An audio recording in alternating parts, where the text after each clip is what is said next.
Imagine a teenage girl all alone in an apartment in Aleppo, the war going on outside. Disabled since birth, she can't walk, and she tries to shut out the sound of the bombs by watching television incessantly. Game shows, quiz shows, cookery shows, space documentaries, and American soap operas. As a war correspondent, I spend a lot of time covering conflict and disaster. I wouldn't do it if it was all doom and gloom. What keeps me going is sometimes meeting really inspiring people. And when I do, I like to tell their stories. Over the last year, the biggest story was the refugee crisis. It was the biggest movement of people into Europe since the Second World War. It didn't really show Europe at its best. One country after another closed their borders to refugees. Some of them built fences.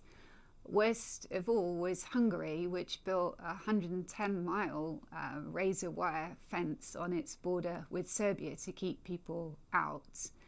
And it was there at that border, the day that they closed it, which was the 16th of September last year, where a remarkable 16-year-old girl in a wheelchair appeared, speaking fluent English, which she said she'd learnt from watching American soap operas.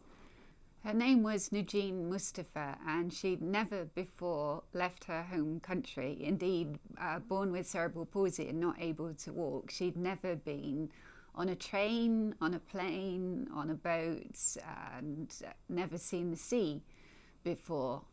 And yet here she was with her sister making this incredible journey.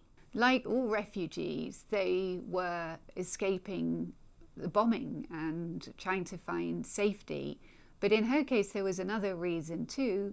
She hoped that when she got to Germany, she would be able to have medical treatment and perhaps one day learn to walk. In total, they'd crossed 9 borders. They'd traveled 2,500 miles. They'd gone by plane, taxi, boat, bus and foot.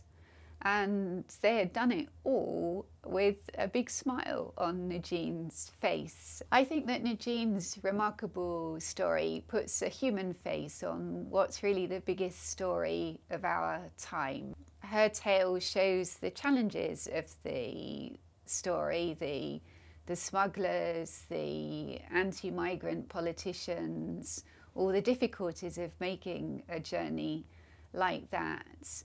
But it also shows the kindness of people that they met along the way, and also just her incredible determination and inspiration to try and have a new life somewhere else.